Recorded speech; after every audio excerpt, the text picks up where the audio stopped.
Welcome to clickmyproject.com. We are going to see the product for compensation method for multi-stage op-amps with high capacitive load using negative capacitance. In our product we are going to design the three-stage operational amplifier. Operational amplifiers are one of the most used and often power-consuming models in a very large variety of applications.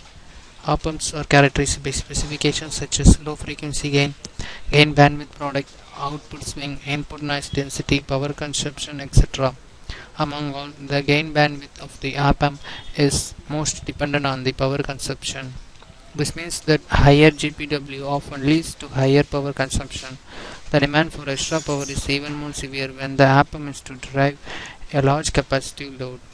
In applications such as liquid crystal display drivers, where a number of these op-amps are needed, the low power characteristic is to be an integral part of the design.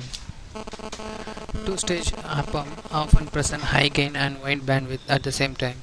The bandwidth enhancement of the pole splitting in two-stage op-amps quickly vanishes as the load capacitance increases, resulting in more power consumption for higher frequency behavior.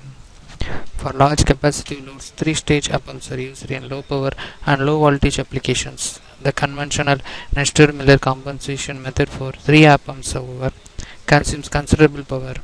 A variety of methods to overcome two major problems of power consumption and low bandwidth at the presence of a large load capacitance have been proposed for three-stage op-amps. An impedance adapting compensation method is used, where a serial RC impedance at the intermediate stage introduces a left half plane 0 and boosts the performance without extra power consumption. However, the driving capability of the op-amp is limited to the capacitive loads of about 150 picofarad.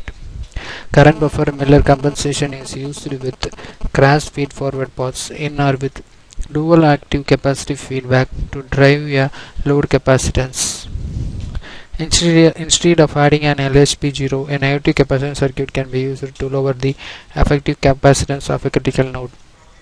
Next, we are going to see the flow diagram for our product. A three-stage op-amp that employs an NC circuit at the output of the second stage. The first stage is a folded cascade with the differential input pairs M1 and M2, followed by another differential pair M9 and M10 in the second stage. A common mode feedback is used to define the operating point of the second stage. A simple class AB driver comprising M13 to M16 is used for the output stage. The compensation capacitor is connected from the output to the source of M5 to form a CBMC topology. The NC circuit M17 to M20 is connected to the output of the second stage to remove the second circuit pole. The parameters of the NC circuit are taken as P equal to 10 and K equal to 0.65 and micro equal to 11.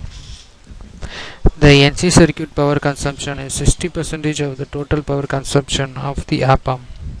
For the sake of comparison, the power consumed in the NC circuit is used to increase the bias current of the second stage for wide bandening in the absence of the NC circuit. The bias current of M19 and M20 is almost equal to the bias current of M9 and M10. If we remove the NC circuit and then double the bias current of M9 and M10, the GPW is improved by 12%. The connective NC circuit to a node 1, 0 and 2 poles, all at higher frequencies compared to the original pole, are generated. The location of the poles and 0 can be controlled by the parameters of the NC circuit for a better circuit bandwidth. The design has the effectiveness of the op-amp. Finally, we are going to see the output for our product. We create the design in Tanner version 13.0. To create the new project, we have to click on the file and then give the new. And then to create the cell, we have to click on the cell folder. For the setup, we have to give the setup and the space simulation. And later we can see that. This is the design we have created in the Tanner. A conventional NC circuit consisting of two cross-coupled N-channel transistors. The output resistance of the current sources are both assumed to be R. The 1 by 2 coefficient read for the capacitor is used to simplify the formulas. The PW of a simple RC circuit is limited to the circuit's pole location at P0 equal to 1 bar R0 C0. To increase the circuit bandwidth, a negative capacitor Cn is put in parallel with C0. The circuit bandwidth is then increased to 1 bar R0 C, which is multiplied with the C0 minus Cn. Ideally, the bandwidth could be infinitely increased if C base n was made equal to C0.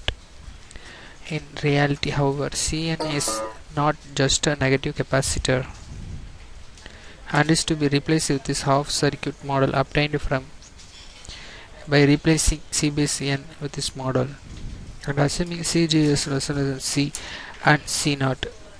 Circuit transfer function Z base T equal to Va divided by In can be calculated. A typical pole locus of the circuit, which has small values of U, the poles are real. As U increases, the poles split out of the real axis and become a pair of complex poles.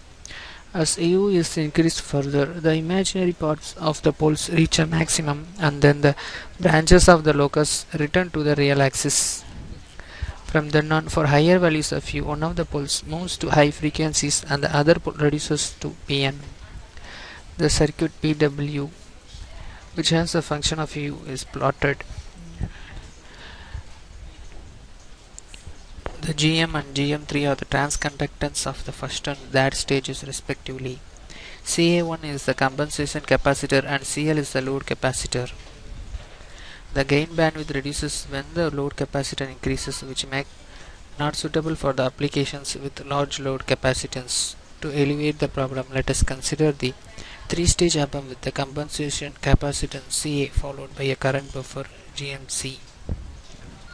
This is the output waveform for our product. Thank you.